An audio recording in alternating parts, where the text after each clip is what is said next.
말씀 증거하실 때 많은 은혜 받으시기 바랍니다. 찬양의 모든 내용이 다 은혜스럽고 좋아야 되지만 특별히 끝날 때 그 아멘이 더 오늘 은혜가 되는 것 같습니다. 우리 그리스도인들에게 뿐만이 아니라 할렐루야, 아멘, 샬롬, 이것은 국제어처럼 되어져 있는 것도 사실입니다.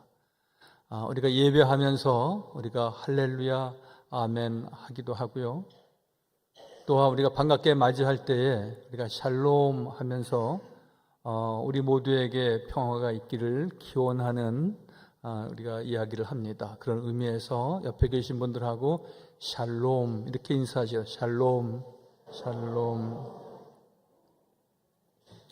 샬롬은 평화를 기원하는 인사입니다. 그러나 그렇게 기원하고 바라고 소망하는 대로 세상은 꾸려지는 것이 결코 아닙니다. 그 대표적인 국가 분쟁이 있는 데가 러시아와 우크라이나입니다. 러우 전쟁이 시작된 지가 3년 가까이 되고 있습니다. 많은 살상자와 부상자 그리고 어린 소녀, 소녀들과 부녀자들의 아픈 현실을 우리가 다 목도하고 있습니다. 나라가 크니까 분쟁도 잦아지지 않습니다. 러시아가 얼마나 큰 나라이냐 하면은 그 국경의 길이가 무려 5만 7천 킬로가 넘는다고 합니다. 그러니까 인접해 있는 나라들과 갖고 있는 국경 길이만 5만 7천 킬로가 넘는다고 합니다. 이제 우리 남서쪽으로는 북한이 있고 몽골이 있고 중국이 있습니다. 또 북쪽으로는 핀란드, 노르웨이 등등 해서 14개국이 러시아와 국경을 인접하고 있으니까 우크라이나도 그 대표적인 나라이고 또 얼마 전에 조지아라고 하는 나라하고도 분쟁이 있었고 그렇습니다. 두 나라, 러시아와 그 인접해 있는 14개 나라들도 공통적으로는 전쟁을 원하는 것이 아니고 평화를 염원하는 것이지만 국토 내 땅이다 네 땅이다 그것을 가르기 위해서 또 서로 총 쏘고 미사일 쏘고 살상하면서 그 보복의 악순환이 계속이 되기에 나라 간에 국가 간에 평화가 이루어진다는 것은 요원한 것 같습니다. 그러나 저는 러시아 이야기를 하려고 하는 것이 아니라 우리는 국가 간의 그런 분쟁이 결국은 전쟁으로 번져지고 그리고 평화가 깨어지는 것을 보면서 사람 사는 사회 또 우리가 어떠한 형태의 공동체를 이룬다 할지라도 또 가정은 그 모든 공동체 단위 가운데 가장 작은 단위이지만 평화가 깨어져서는 안 되겠다 그런 생각을 오늘 갖고 말씀을 드리고자 합니다. 평화를 다른 말로 표현하면 화목이라고 말할 수 있습니다. 군사적인 용어로는 화친이라는 용어도 있습니다. 우리가 늘 삼국시대에도 세 나라 간에 통일신라 시대에도 또한 북방에 있는 우리 족속들 간에 우리가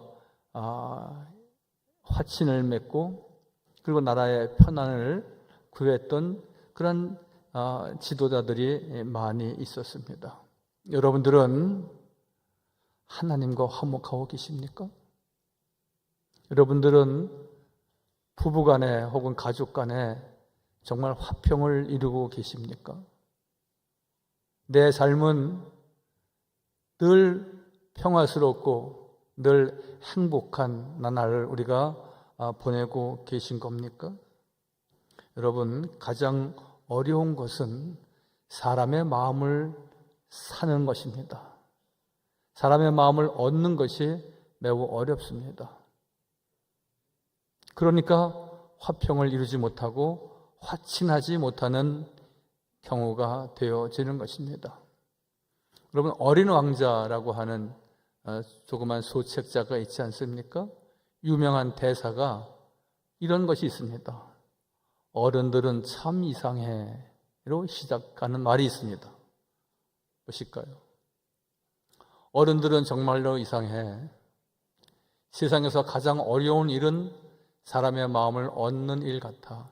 사람의 마음을 얻는다는 것이 그렇게 어렵다는 겁니다. 늘 속이고 거짓이 있고 그리고 이랬다 저랬다 하는 세상을 비꼬는 말이죠. 그 바람 같은 마음이 머물게 한다는 것은 정말 어려운 거야.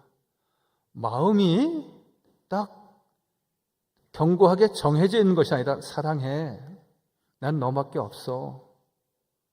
그 말이 바람과 같이 머물러 있지 않고 자꾸 왔다 갔다가 왔다가 한다는 것입니다. 가장 어려운 일은 사람의 마음을 얻는 것. 마음이 바람 같아서 그 사람의 마음을 얻는 것이 힘들다는 말이죠. 세상에는 정말 다양한 사람들이 있습니다. 우리가 다양한 세상 속에 우리가 살아갑니다. 각양각색의 마음을 갖고 있습니다. 그렇기 때문에 화목하게 뭔가 하나 된다라고 하는 것은 결코 쉬운 일이 아닙니다. 사람들이 인생에서 가장 어려운 것이 사람들과의 관계라고 그러지 않습니까? 여러분, 그런 얘기 들어보셨죠?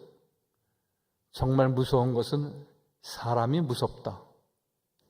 사람이 무섭다는 말을 들어보신 적이 있을 겁니다. 직장에서 가장 어려운 것은 업무가 아니라 사람이랍니다. 힘든 일은 견디고 참을 수 있지만 사람이 힘들게 하는 것은 참을 수 없다. 그래서 사람이 무섭다라고 말합니다. 여러분, 아내에게 남편에게 무서운 사람이 되면 되겠습니까? 우리가 모든 이웃들에게 무서운 사람이 되어서는 안 될 것입니다. 그가 있으면 즐겁고 그와 함께하면 화목하고 그가 있으면 모임이 평화스러운. 이번에 가족끼리 모이십니까? 친지간에 모임이 있습니까? 여러분들이 그 자리에 있다면 모든 이들에게 편안을 줄 수 있고 평화를 심을 수 있는 그러한 일들이 연출되어져야 할 것입니다. 성격과 가치관의 차이가 있고요. 말 한마디로 오해를 사기도 하고요. 과거 상처로 인해서 계속되는 불화가 우리 가운데 있을 수 있습니다.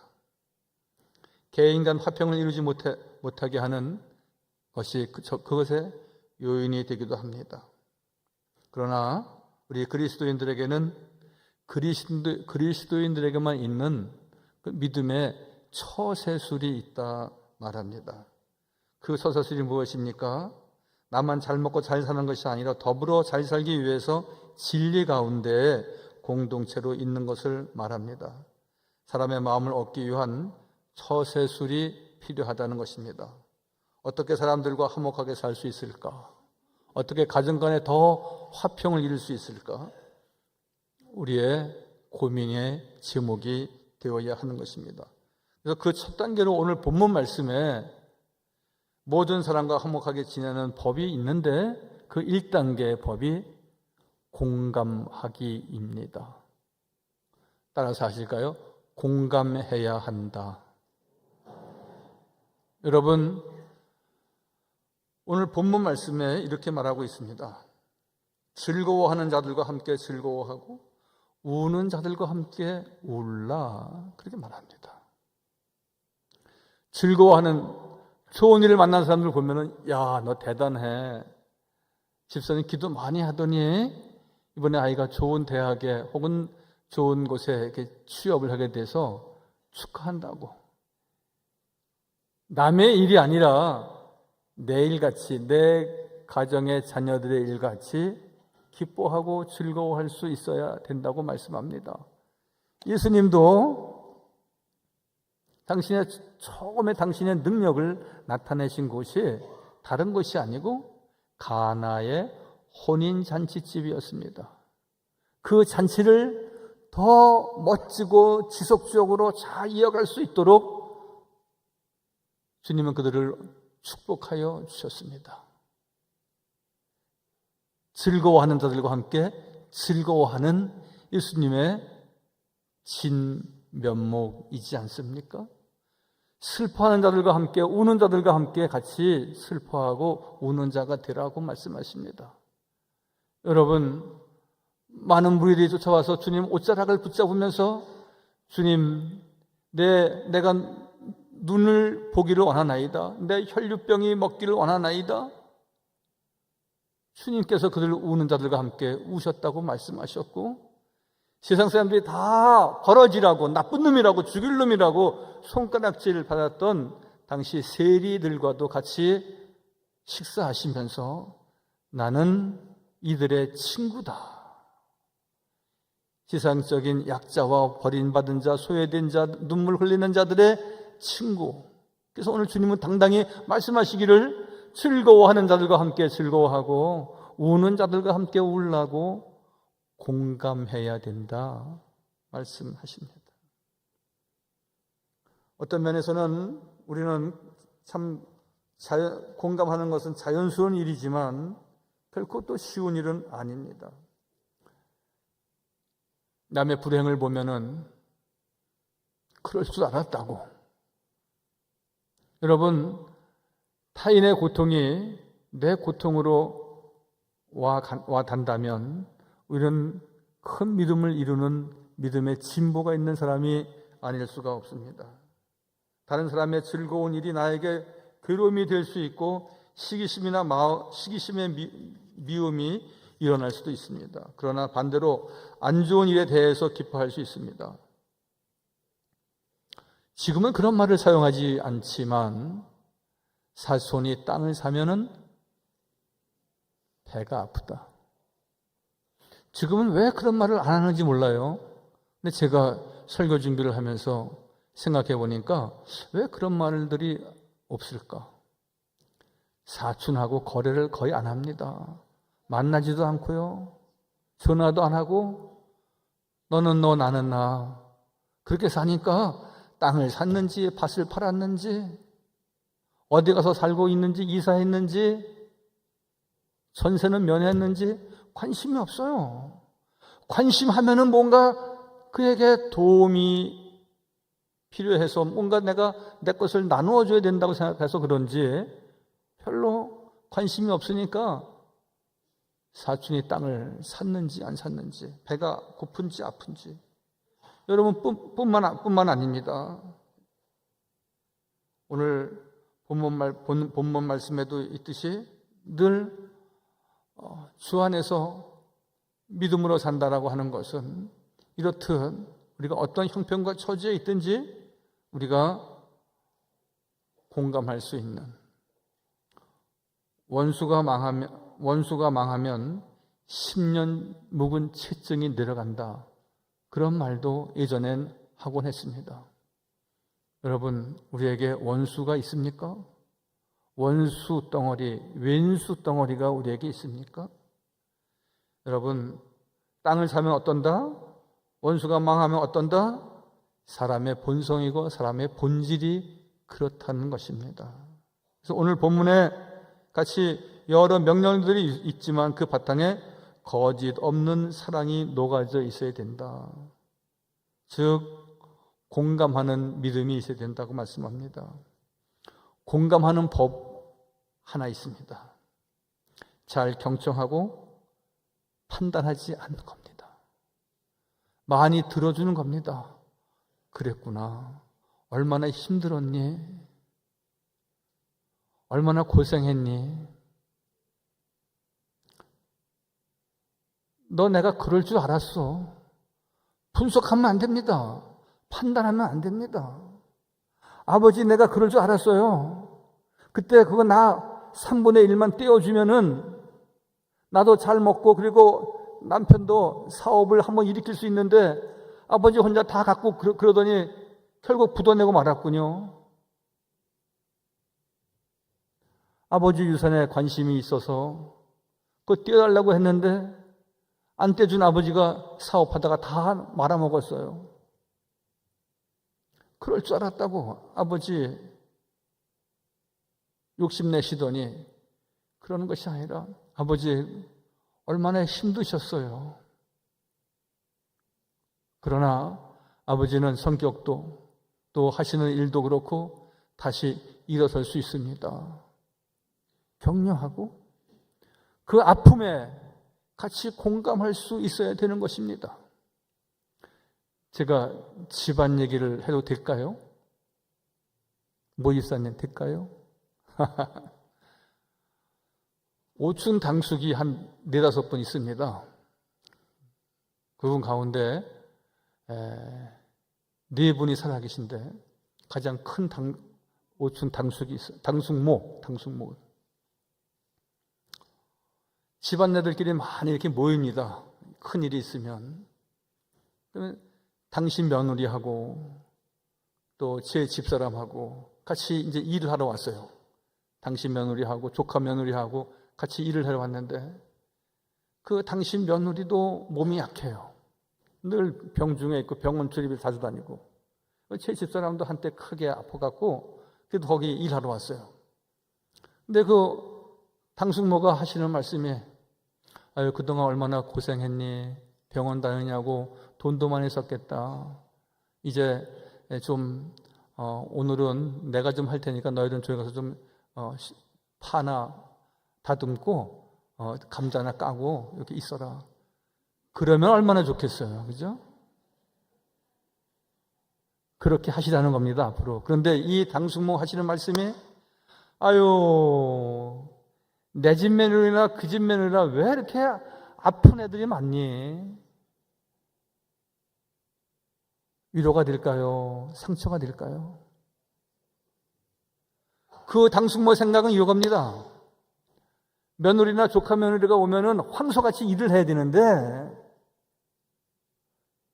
일은 그냥 하는 둥 하니까 그래도 열심히 하죠. 그런데 어찌 내 집 며느리하고 그 집 며느리는 왜 이렇게 아프기만 하니? 왜 골골거리니? 마음의 상처가 되는 겁니다.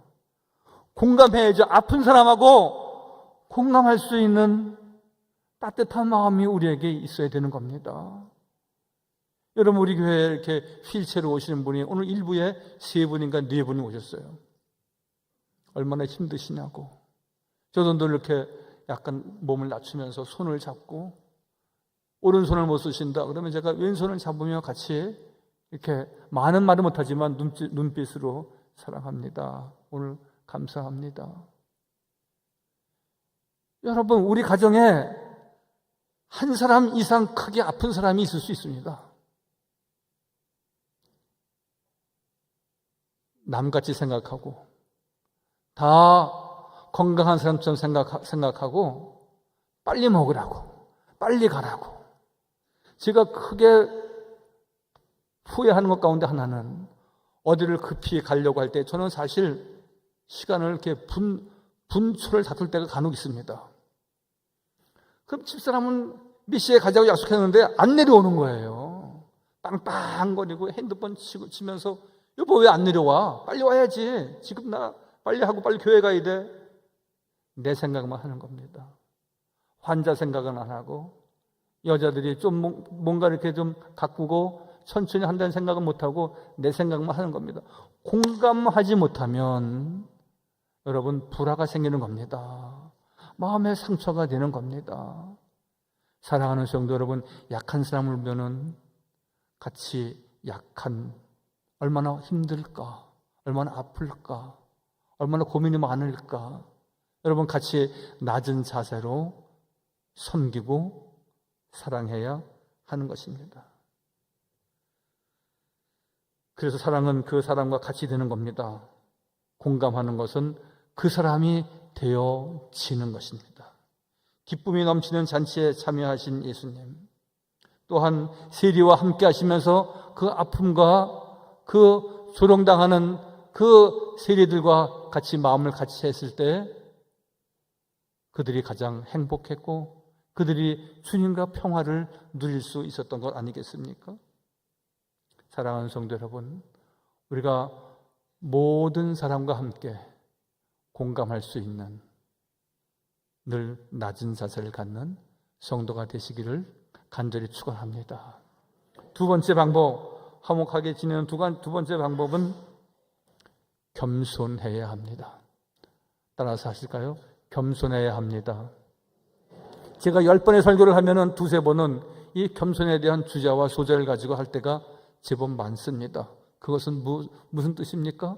성경이, 하나님의 말씀이 계속해서 늘 우리에게 낮은 자세를 가지고 주님을 섬기고 낮은 자세를 가지고 나보다 남을 다 낮게 좋게 여겨야 된다고 말씀합니다. 오늘 말씀을 보세요. 12장 16절. 서로 마음을 같이 하며 높은 데 마음을 두지 말고 도리어 낮은 데 처하며 스스로 지혜 있는 체 하지 말라. 마음을 높이 두지 말라는 겁니다. 우리의 이상과 꿈을 높이 두지 말라는 것이 아니라 내 마음을 쓰는 데 있어서 그 상대방을 더 높게 여겨야 한다는 겁니다. 여러분, 남편을 사랑하신다면 남편 되는 분을 존경해야 됩니다. 남편을 존경하지 않으면 사랑하지 않게 되고요. 남편을 존경하지 않으면 자기 자신도 어디에서 사랑받거나 존중받을 수 없습니다. 저는 목회를 하니까 그래도 제가 세상 문화와 이렇게 충돌하고 하는 것은 적지만 여러 우리 장로님들이나 또 여러 우리 남자 우리 교우들 세상에 나가서 많은 어려움이 있습니다.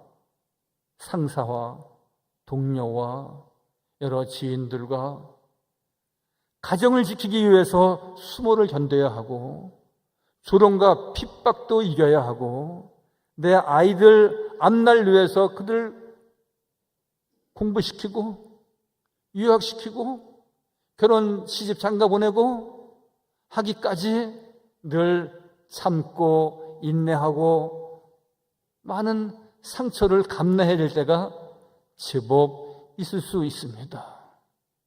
여러분, 내가 존경하지 않고 내가 귀히 여기지 않으면 어느 집 색시가 귀히 여기고 존경한다면 되겠습니까? 여러분, 연세 높으셔서 이제 70, 80, 90이 되셔서 아무 일을 하시지 못한다 할지라도 그렇게까지 지금까지 지켜주고 내 가족을 보존해주고 그리고 믿음을 잃지 않게 늘 기도해준 아버님, 남편 우리가 존중해 드려야 됩니다. 반면에 우리가 아내 되는 분들도 고생이 많습니다. 시집 와서 예전에 다 입에 빨간 칠하고 빼딱구도 신고 짧은 치마 양장 입고 다 시장 나가면 다 남자들이 다 힐끗힐끗 쳐다보고 다 멋진 화려한 그리고 아주 우아한 시절이 있었습니다. 근데 시집 와갖고 말이죠, 다 모든 것이 다 무너졌어요. 하루에 하는 일이 10가지, 20가지가 넘습니다. 여러분, 저는 집안일을 가끔 돕기는 하는데요, 제가 이렇게 보니까 제 집 같은 경우는 6시 반 되면 집사람 일어납니다. 쌀을 씻고 파를 다듬고 반찬을 내놓고 찜기에 올리고 그리고 국을 끓이고 또 여러 가지 조리를 하고 상을 차리고 또 같이 밥 먹고 애들이 안 먹으면 또 먹이라고 딱 권하기도 하고 설거지하고 청소기 돌리고 물청소기 또 한 번 더 물 또 돌리고, 빨래 세탁해 놓고, 세탁기 1시간, 2시간 돌아가면 다시 건조기에 갖다 넣고, 그리고 쓰레기 버리고, 화장실에 있는 쓰레기 모아서 또 버리고, 10가지, 20가지 있습니다. 이 일을 10년, 20년이 아니라 40년 동안, 50년 동안, 그보다 더 많은 세월을 우리의 어머니들이, 우리의 아내 되는 분들이 해오셨습니다. 이 일뿐이겠습니까? 아이들이 엄마 학교에서 오래 학교도 가야 되고요. 학원비 내야 돼. 늘 학원비 챙겨야 되고요. 이러한 큰 살림살이를 여러분, 나라의 국무총리가 하듯이 집안의 국무총리가 다 하는 겁니다. 존경해야 됩니다. 장로님, 우리 권사님들 존경해야 되고요. 집사님, 우리의 모든 집사님들, 권사님들 더 사랑하고 아껴드려야 됩니다.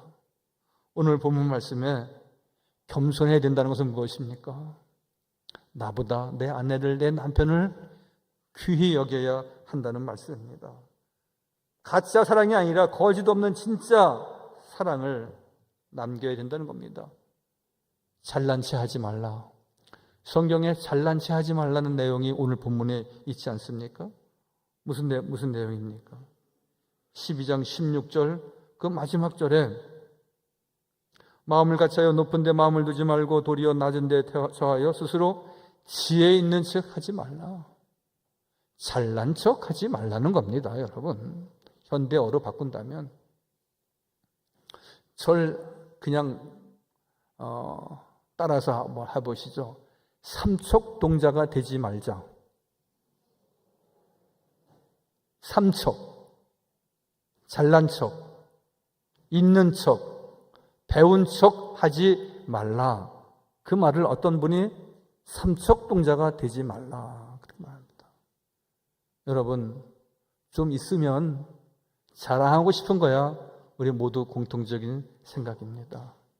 그러나 여러분, 너무 있는 척하고 너무 배운 척하면은 돌 맞습니다. 별로 사랑받지 못합니다. 부부간에 싸울 때 가장 말을 많이 하는 사람이 잘난 체 하는 사람이기 때문에 그렇습니다. 여러분, 그냥 묵묵하게 남편 되시는 분들은 얘기만 들으시고 그냥 바보같이 가만히 있으면 그게 이기는 겁니다. 아멘입니까? 여러분, 교만은 내가 맞고 다른 사람은 틀리다고 말합니다. 교만은 나는 그럴 자격이 있지만 다른 사람은 없다고 말합니다. 교만은 나는 할 수 있고 그래도 되지만 다른 사람은 아니라고 말합니다. 그래서 주님이 말씀하십니다. 하나님께서 말씀하시기를 교만은 패망의 선봉이다. 보실까요? 잠언서 말씀 16장 18절 말씀. 교만은 패망의 선봉이요 거만한 마음, 교만한 마음은 넘어짐의 앞잡이다 그랬습니다. 결코 승리할 수 없습니다. 결코 평화를 만들어갈 수 없습니다. 겸손해야 됩니다. 나를 낮춰야 됩니다. 우리가 겸손할 때 평화가 오는 것입니다. 우리는 어떻게 말해야 됩니까? 내게 이런 은혜를 베풀어 주셔서 여보 고마워요. 감사해요.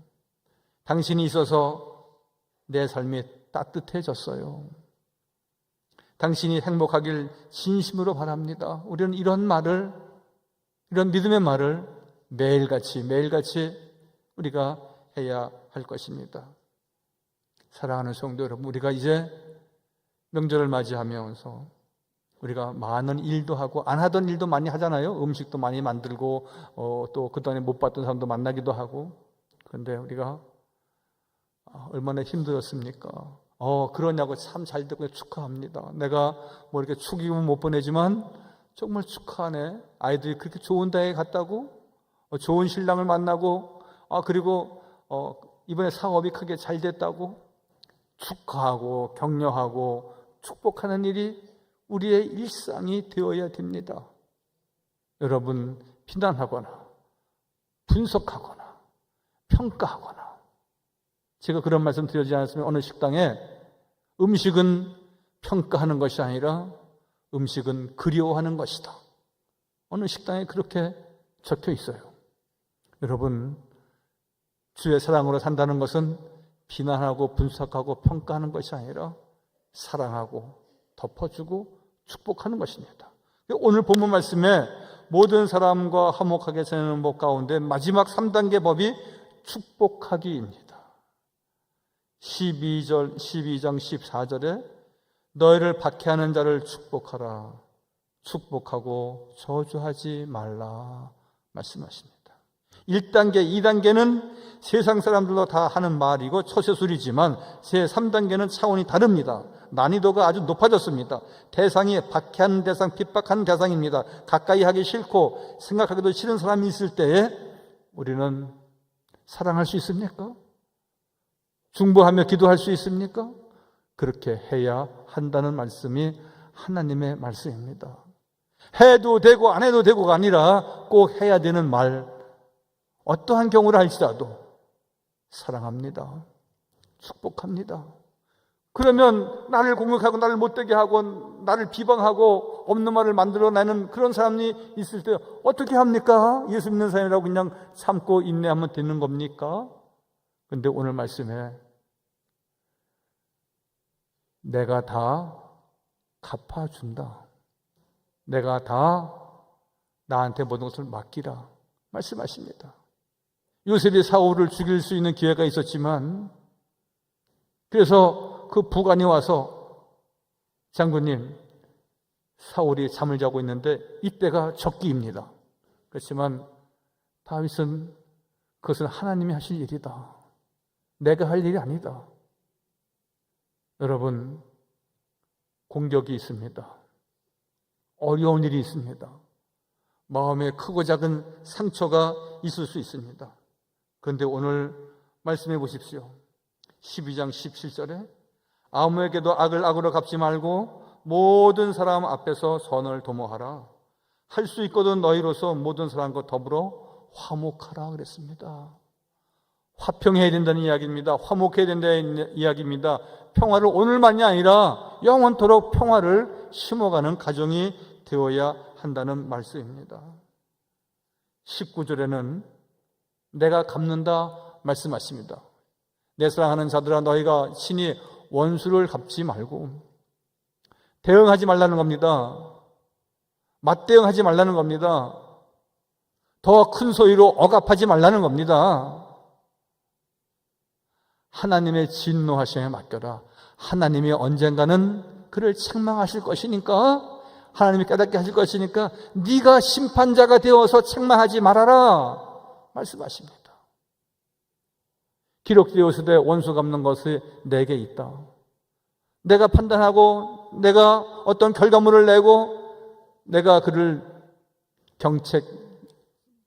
경책한다 할지라도 너는 인내하라. 너는 사랑하고 축복하는 일에 힘쓰라고 말씀하십니다. 명절은 하나님의 사랑을 전하고 그리고 축복하는 계절이기도 합니다. 오늘 본문 말씀의 제목이 무엇입니까? 모든 사람과 함께 더불어 화목하라. 그러면 내 자신도 평화스럽고 내 가정도 평화스럽고 세상도 더 평화스러워지는 것입니다. 전쟁이 여기저기서 있다 할지라도 또 우리가 전쟁 같은 세상에서 산다 할지라도 사람이 무섭다 할지라도 우리가 오늘 공감하는 일, 겸손하게 나를 낮추는 일, 늘 사랑하고 축복하는 우리 믿음의 식구들 다 되시기를 주님의 이름으로 간절히 축원하여 드립니다. 할렐루야. 감사하신 아버지 하나님, 모든 사람과 더불어 화목하라고 말씀하십니다. 모든 사람과 더불어 화친하고 늘 평화를 누릴 수 있도록 언제나 우리가 많은 것을 듣고 경청하고 그리고 믿음의 말로 격려하고 위로하고 축복하는 믿음의 귀한 권속들 되도록 돌보아 주옵소서. 예수님의 이름으로 기도하옵나이다. 아멘.